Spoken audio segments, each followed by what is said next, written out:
this is the Antisocial Socialite back at it again. Thanks so much for tuning in. If you are new to the channel or you have not yet subscribed, what are you waiting for, darling? Hit that subscribe button, smash that notification bell, so when I get to run this mouth, baby, you are in the loop.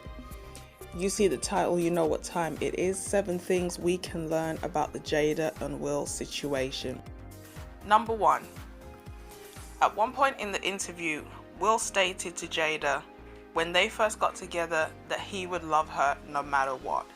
And this was a huge mistake on Will's part.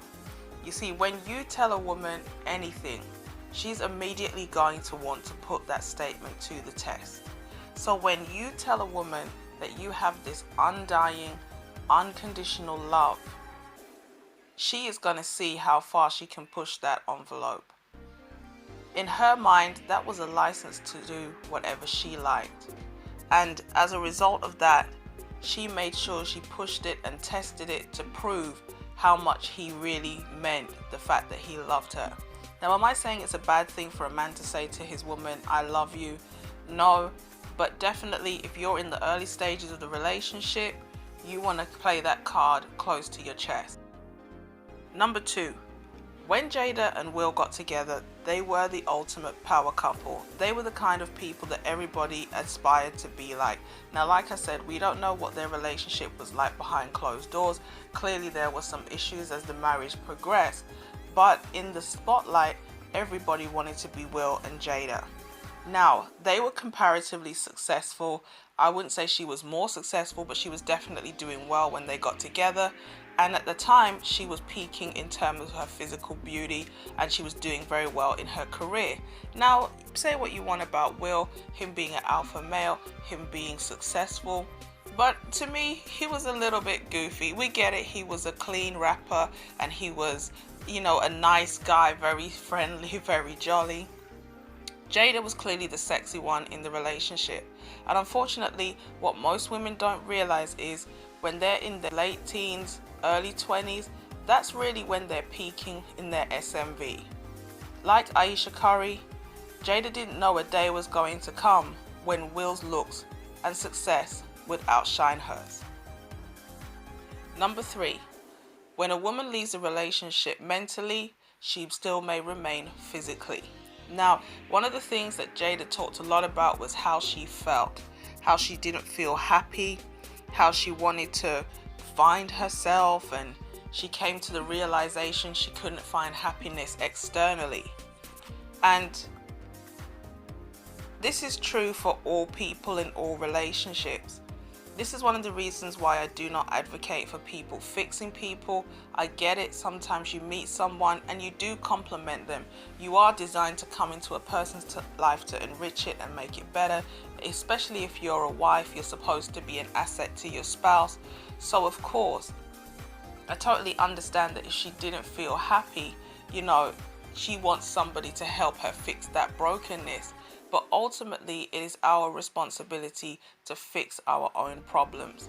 If she felt that unhappy, she should have gone to seek help to resolve those issues. Number 4, kind of piggybacking off of number 3, codependent people are dangerous people. Again, we're talking about childhood trauma. Jada mentions the fact that she had some childhood trauma and that she engages in codependent relationships.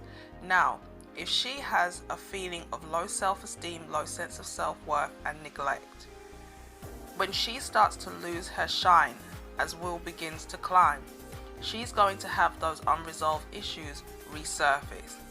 So she's going to look externally for ways to try to validate herself. And this means that she's going to have a poor understanding of boundaries. What we see here is Jada looking for somebody to fix, and Will was not that man. So she went around looking for projects instead of working on herself, which is exactly what she said. So when you have a relationship with a parent where you end up being the parent instead of the child, you need to resolve those issues so you do not go around attracting broken people. Number 5, something that doesn't get talked about a lot is the concept of the female predator. Why are so many teachers having relationships with their students? Why are there so many cougars running around? Why do you have a lot of these celebrities with younger men? A lot of the times, people don't want to acknowledge that women can be sexual predators too. They see weakness and vulnerability in impressionable young men. When you're looking at somebody like August, who had a lot of issues, he definitely was somebody who was easy to prey upon because he was vulnerable. He had death in his family. I believe he had illness in his family. He came from a troubled background, it seems. He had addiction. He was looking for a mother figure, and Jada Pinkett was that shoulder to cry on. So when we look around at the concept of the predator, we need to demystify this thing that it's only men going around preying on young girls, the woman, and he's getting some education, but really and truly these older women are turning these young boys out, and they're actually hurting them, which is why August ended up leaving in the end, because he was so invested in the relationship. He was young, he was impressionable, he was really into her. Maybe he believed that she was permanently going to leave Will for him, and then it turns out that when it became clear she was not going to do that, he was so heartbroken that he actually left and decided to disconnect from her altogether. Number 6. Jada keeps on talking about this idea of just wanting to feel good. Emotions lie. Emotions are temporary. And Jada made some very permanent decisions based on a temporary emotion. Now I get it, she has unresolved issues, she has esteem issues. She may not like the fact that she is no longer an A-list celebrity, and that she definitely has to play supporting role to Will, who is constantly working and is loved by millions around the world. But I just wanted to feel good could also just be code for I wanted to know if I've still got it. You see, nothing is going to boost an older woman's ego and sense of sexual marketplace value like being validated by younger men. We just have to call it what it is. As she was aging out of the market, she's definitely, an older woman. She's not at the peak of her sexual marketplace value. Again, like Aisha Curry, she was jealous that Will was still able to attract beautiful young women.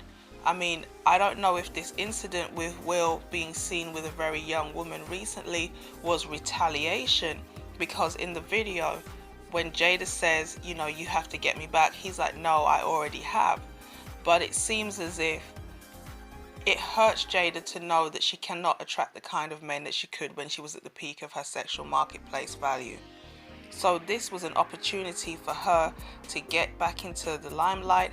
It was also an opportunity for her to see if she could still pull a hot young man. Number 7. Just as we never thought we would hear the word Corona said more than we have in the last 6 months, or lockdown, or hand gel, or face mask, the new word for 2020 is going to be entanglement. Why were you late for work today? I got into an entanglement. Why did you burn the chicken? I got into an entanglement. Why did you leave the light on? I got into an entanglement. Let me know how you got entangled today. Like, share, comment, and subscribe, and I will catch you in the next one. Peace.